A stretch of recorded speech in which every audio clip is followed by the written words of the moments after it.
The Earth is not just our environment. We are the Earth, and the Earth is us. We have always been one with the Earth. This quote perfectly represents the idea of Earth Day. On April 22, 1970, about 20 million Americans took part in the first Earth Day. Earth Day led to many reforms and to the creation of the United States Environmental Protection Agency, a driving force of these reforms. The first Earth Day set the base for the environmental movement and laid the groundwork for the government to involve themselves in it. Although the work they started is nowhere near finished, the impact, importance, and relevance still resonates in our world today. The environmental movement of the 1960s and a growing awareness that humans were harming the planet was what Earth Day was truly created out of. Works by authors like Rachel Carson and the first photograph of Earth from space shined even more light on the need to start taking better care of the Earth. In the 1960s, some environmental legislation was passed, like the 1964 Wilderness Act and the 1968 Wild and Scenic Rivers Act. In the Gallup polls, public concern over air and water pollution went from 10th place in 1969 to 5th place in 1970, and was perceived as more important than race, crime, and teenage problems, but not as important as peace and the pocketbook issues. We should not be separating these issues because there is a connection between all of them, and people at the time, and even now, still overlook how all of these issues are interconnected. It truly highlights the underlying environmental racism that we see affecting minority communities to this day. In September 1969, Nelson pitched his idea of a day where Americans would come together for environmental education and activism. This idea was met with overwhelming enthusiasm, which led to the creation of an organization, Environmental Teach-In, who organized the event. Nelson wanted each community to celebrate Earth Day in its own way, addressing the unique ecological challenges faced in different regions. An important piece of environmental legislation was signed into law on January 1, 1970. The National Environmental Policy Act came about in response to the same public pressure which later produced Earth Day. Due to the amount of participants on the first Earth Day, it became the largest secular day of protest in the world, which a tenth of the U.S. population took part in, and brought together Republicans and Democrats who advocated for environmental protection. The Nixon administration supported Earth Day, and many department personnel visited college campuses who were taking part in Earth Day celebrations.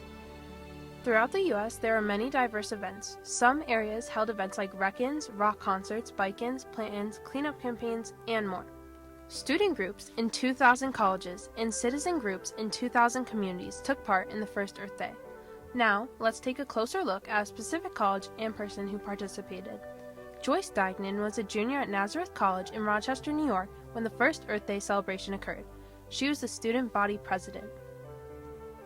For Earth Day, Nazareth student government decided that they would take over the student union for 3 to 4 hours in the afternoon. They would advertise it to the whole campus and other campuses in the area that weren't holding their own events. In the student union, they had 2 microphones set up on either side of the head table that Joyce sat at. She moderated from one side to the other. You could come up if you had some suggestions or ideas about environmental causes and how the school and surrounding communities could make improvements. She doesn't remember all the particulars, but she remembers the feeling of the day and that there's a lot of activity. In addition, they also provide information for those who are interested. We did have handouts to give out, and some of it was based on what I had gotten in the mail, what I had seen on the news, and as a committee of officers for student government, everybody had input, and we came up with some ideas of things that we could do on campus. And we were talking about renewal, reforestation, finding out candidates that had strong feelings about the environment and stuff. So they became the candidates that at least we were promoting their ideas. The ideas they collected from the student body would be things they were looking to potentially implement in the following fall semester and throughout the Rochester community. Joyce still believes that Earth Day continues to bring a lot of awareness to the environment and feels that it is still needed and important. On a national scale, during the first Earth Day, many state legislators passed environmental legislation. For example, in Massachusetts, they approved a proposal stating the right to enjoy an unpolluted environment. In New York and New Jersey, the governors signed legislation which established environmental departments, and in Maryland, 21 environmental bills and resolutions were signed. The goal of the first Earth Day was to put environmental issues on the national agenda, and it did just that.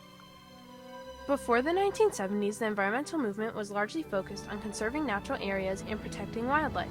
But the first Earth Day helped people to understand that the environment was also a public health issue. Earth Day is what helped open the environmental movement to the masses. The growth of the movement pushed legislators to start passing laws to protect the environment. By the end of 1970, the Environmental Protection Agency was established. In 1971, Gallup polls revealed that 78% of Americans would be willing to pay to clean up their air and water. In 1972, the Clean Water Act was passed. Throughout the next several years, more laws were passed like the Endangered Species Act, the Safe Drinking Water Act, and more. These acts dramatically changed the face of the country and helped make the U.S. a much safer place to live, all without sacrificing economic growth. By April 1980, almost every state had one or more agencies that were in charge of protecting its environment and natural resources, and about 150 colleges and universities had environmental education programs. Many other non-government affiliated environmental organizations and groups were also created. This was all very good progress, but the struggle was and is still far from over. The publicity generated by the first Earth Day made being considered environmentally aware trendy and cool. In the following months, almost everyone claimed to be an environmentalist, even some of the nation's worst polluters. General Motors and Standard Oil began to exploit Earth Day and environmental awareness when promoting their products. With the popularization of environmental issues, a change in Americans' concern and prioritization of the environment was seen. In the 1965 Gallup poll, 17% of responding Americans considered air and water pollution as one of the 3 most pressing problems. Post the first Earth Day, it went up to 53%. By 1980, it was only 24%. This shows how it became trendy and how those who weren't truly invested in the movement fell off. The first Earth Day was mainly celebrated by people who were white and middle class. Many Black Americans were suspicious that the day would detract from issues of racial and economic justice, which ultimately it did. 33% of Black Americans in the 1969 polls wanted the government to pay more attention to environmental issues, and by 1976 the number is up to 58%. Earth Day's broad appeal changed perceptions. For Earth Day's 20th anniversary, it became a global event that 200 million people from 141 countries took part in. This is when the environmental movement became worldwide. This Earth Day set the stage for the United Nations Earth Summit and a global forum that was held in Rio de Janeiro in 1992. This was one of the first times global leaders were brought together to discuss environmental issues on a large scale. The 30th Earth Day focused on climate change and clean energy language and movements that we still see today and can feel the effects of in our daily lives. At the UN Climate Change Conference in December 2015, 196 nations negotiated and adopted an international treaty that's aim is to reduce emissions of greenhouse gases. The U.S. has currently withdrawn from the agreement. For the 50th anniversary, many activities were moved online, and EarthDay.org hosted a 3-day live stream due to the COVID-19 pandemic. Many young activists, such as Greta Thunberg, have joined, brought attention to, and made waves throughout the environmental movement in recent years. The success of the environmental movement is impacted by whether we work together or not, and as the U.S. stands right now, we are very divided. In the 70s, government officials worked together. For all the ground we have covered and all of the areas we have made progress in, we are still far from where we can and should be. We have divided as a nation, and many issues and areas have felt the effects, especially the Earth. Earth Day is now largely focused on combating climate change and managed by Environmental Action Incorporated, the modern version of the original organizers. It is believed that climate change deniers and oil lobbyists are 2 of the biggest challenges for the modern movement.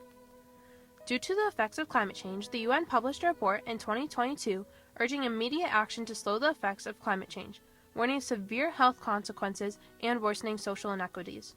The urgency to be more sustainable and protect our natural resources has led to lifestyle changes such as the Zero Waste movement, local and international campaigns, green tech, and mass protest.